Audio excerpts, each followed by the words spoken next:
आर्यन सिंहराज की वापसी की खबर अब पूरे राजनगर में फैल चुकी थी। हर गली, हर नुक्कड़, हर बार में बस एक ही बात थी, सिंहराज वापस आ गया। जो पहले उसके सामने सिर झुकाते थे अब डर में दुबके हुए थे, और जो उसके दुश्मन थे उनके चेहरों पर बेचैनी साफ दिख रही थी। मालिक खान के ऑफिस में आज अजीब सी खामोशी थी। वह अपनी कुर्सी पर बैठे बैठे खिड़की के बाहर देख रहा था। बारिश थम चुकी थी, लेकिन हवा में वही बेचैनी थी। आर्यन सिंहराज जिंदा है और लौट आया है, वह खुद से बुदबुदाया। फिर उसने धीरे से अपने गिलास में बर्फ डाली और ठंडी आवाज में बोला, अगर वह वापस आया है तो उसे याद दिलाना पड़ेगा कि इस शहर का असली मालिक कौन है। उसकी बगल में खड़ा कबीर चुप था। वह कुछ कहना चाहता था लेकिन कह नहीं पाया, क्योंकि उसका दिल दो हिस्सों में बंट चुका था। एक तरफ मालिक की वफादारी और दूसरी तरफ उसका पुराना भाई आर्यन। आर्यन उसी वक्त अपने पुराने अड्डे पर था। एक टूटी फूटी कोठी जो कभी उसकी ताकत की निशानी थी, अब धूल और अंधेरे में छिपी हुई थी। बुलेट सिंह पुरानी कुर्सियां साफ कर रहा था। भाई, यह जगह पहले जैसी नहीं रही, बुलेट ने कहा। आर्यन मुस्कुराया, जगह वही है, बस लोगों का डर मिट गया है, अब फिर से याद दिलाएंगे। तभी दरवाजे पर दस्तक हुई। एक लड़की अंदर आई, काली जैकेट, तेज निगाहें और आंखों में कुछ राज। नाम क्या है? आर्यन ने पूछा। जारा, उसने ठंडे स्वर में जवाब दिया। शहर की सड़कें मेरे कान हैं, जो कुछ भी होता है मुझे पहले पता चलता है। मालिक के लोग तुम्हारे पीछे हैं। कबीर अब भी उसके साथ है। आर्यन ने कुछ पल के लिए चुप रहकर कहा, कबीर? वो आदमी जिसने मेरे साथ बचपन बिताया, क्या अब दुश्मनों में है? जारा ने कहा, दुश्मन शायद नहीं, लेकिन वो अब मालिक के हुक्म से बंधा हुआ है।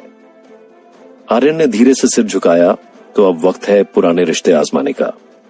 उसी रात नंदिता, आर्यन की पत्नी, एक अंधेरे कमरे में अकेली बैठी थी। उसकी आंखों में बेचैनी थी। वो नहीं जानती थी कि जो खबर उसने सुनी है वो हकीकत है या झूठ। 5 साल पहले जब आर्यन के मरने की खबर आई थी, उसी वक्त उसे जिंदगी की सबसे बड़ी मजबूरी झेलनी पड़ी थी, मालिक के करीब आना। वो खुद से नफरत करती थी, लेकिन हालात ने उसे ऐसा बना दिया था। अब जब उसे आर्यन की वापसी की खबर मिली, उसके दिल की धड़कन तेज हो गई। वो डर रही थी, क्योंकि उसे पता था कि आर्यन का गुस्सा सिर्फ गोलियों से नहीं, खामोशी से भी डर पैदा करता है। अगले दिन कबीर और मालिक एक पुरानी फैक्ट्री में मिले। वो अब भी जिंदा है, मालिक ने कहा, और तुम उसे सबसे अच्छे से जानते हो। अगर वह सच में वापसी कर रहा है तो हमें उसकी हर चाल का अंदाजा पहले से होना चाहिए। कबीर ने जवाब दिया, वो अब पहले वाला नहीं रहा मालिक।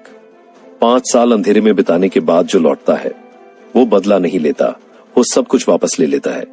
मालिक मुस्कुराया, तो हम देखेंगे कि कौन किससे लेता है। शाम ढल चुकी थी।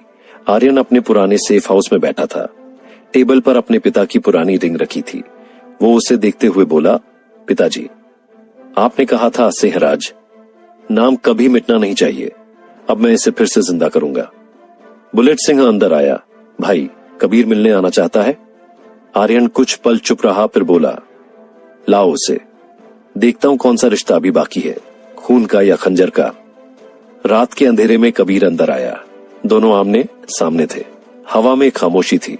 आर्यन ने कहा, 5 साल और एक भी खबर नहीं, तू वफादार था या डरपोक? कबीर की आवाज कांप गई।